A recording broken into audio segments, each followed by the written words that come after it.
हम स्टूडेंट्स वार्षिक परीक्षा 2024 में आप सभी का स्वागत है। कक्षा 9 की विषय स्वास्थ्य एवं शारीरिक शिक्षा का पेपर आप सभी के लिए मैं लेकर के आया हूं।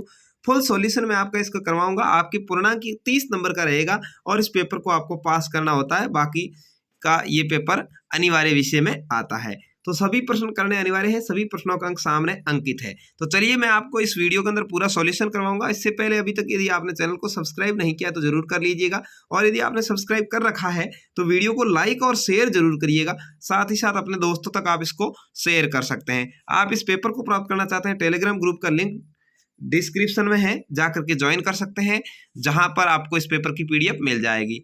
शारीरिक शिक्षा किसका विकास करती है? शरीर का, मस्तिष्क का, या संवेगों का, या संपूर्ण व्यक्तित्व का? तो आपका सही उत्तर द होगा, संपूर्ण व्यक्तित्व का विकास करती है। डी आपका राइट आंसर हो जाएगा। अगला है, रोगी का तापमान किससे लिया जाता है? फीते से, पेंसिल से, थर्मामीटर से, या एक्सरे से?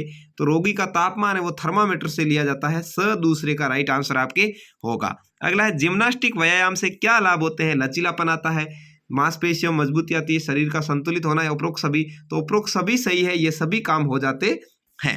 अगला है, ओलंपिक खेल कितने वर्ष बाद आयोजित होते हैं? 5 वर्ष में, 4 वर्ष में, 3 वर्ष में, या 2 वर्ष में? तो ये हर 4 वर्ष बाद आयोजित होते हैं। ब आपका राइट आंसर हो जाएगा। ठीक है, तो हर 4 वर्ष बाद ओलंपिक खेल होते हैं। अगला है, शारीरिक शिक्षा के कोई 2 महत्व आपको बताने हैं।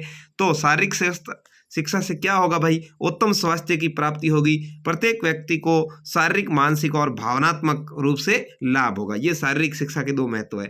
अगला है, छठा, संतुलित आहार किसे कहते हैं? समझाना है।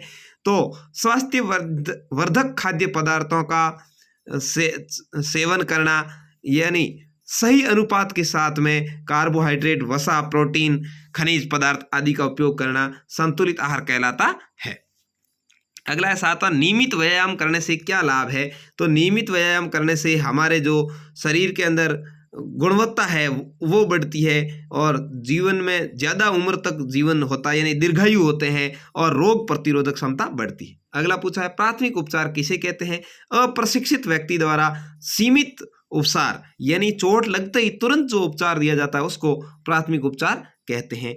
हॉस्पिटल, अस्पताल ले जाने से पहले जो उपचार किया जाता है उसको प्राथमिक उपचार कहते हैं। अगला है, प्रदूषण कौन कौन से हो सकते हैं? प्रदूषण आप सभी को पता होगा, वायु प्रदूषण हो सकता है, ध्वनि प्रदूषण हो सकता है, भूमि प्रदूषण हो सकता है, ठीक है, जल प्रदूषण हो सकता है। ये सारे प्रदूषण हो सकते हैं, जल प्रदूषण, भूमि प्रदूषण, ध्वनि प्रदूषण, वायु प्रदूषण। ठीक है।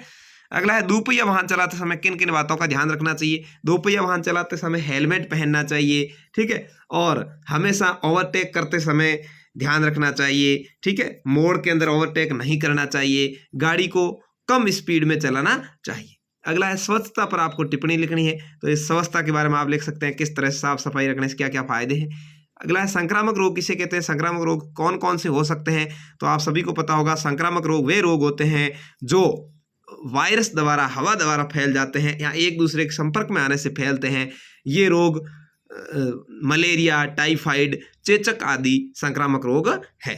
ठीक है। अगला है, धूम्रपान के दुष्प्रभाव बताइए। तो धूम्रपान से हमारे फेफड़े हैं वो खराब हो जाते हैं, ठीक है, धूम्रपान से खांसी, कफ आदि की समस्या होने लग जाती है। अगला है, खेलते समय लगने वाली चोटें कौन कौन सी होती है? वो आपको लिखनी है। टखने की चोट, हाथ की चोट, फ्रैक्चर आदि ये चोटें होती है। ठीक है। अगला है, कौन सी आदतें स्वास्थ्य के लिए अच्छी होती है? अच्छी आदतें क्या है? सुबह जल्दी उठना, नियमित व्यायाम करना, ठीक है, नियमित खेलना कूदना, और समय पर अपना सारा काम करना, ये सभी अच्छी आदतों में आता है। अच्छे तरीके से बैठ करके भोजन करना, ऐसे बहुत सारी अच्छी आदतें आप लिख सकते हैं। अगला है, किसी एक खेल मैदान का चित्र बनाते हुए उस खेल के सामान्य नियम आपको लिखने हैं। तो आप चाहें तो कबड्डी का खेल मैदान आराम से बना सकते हैं। इस तरह से कबड्डी का एक मैदान बन जाएगा। इसके अंदर ये लाइन होगी जो मिड लाइन जिसको कहते हैं, मध्य लाइन, और यहाँ पर ये एक बोनस लाइन होगी, और इसका नाम बॉक लाइन होगा। ठीक है, इसका नाम आप लिख सकते हैं बॉक लाइन, और इसका लिख सकते हैं बोनस लाइन, और ये होती है मध्य रेखा, इसको कहेंगे मध्य रेखा या बीच की लाइन। ऐसी की ऐसी लाइनें यहाँ पर भी होती है दोनों तरफ। नियम आप लिख सकते हैं, दोनों तरफ साथ साथ खिलाड़ी खेलते हैं, वॉक लाइन को पार करना अनिवार्य होता है। इस तरह से आपको लिख देना है। तो ये था आपके स्वास्थ्य शारीरिक शिक्षा का पेपर। कैसा लगा कमेंट करके जरूर बताएं। वीडियो अच्छा लगा लाइक शेयर करें, अपने दोस्तों तक जरूर शेयर करें, और आपके पेपर कब है ये भी जरूर बताएं। धन्यवाद।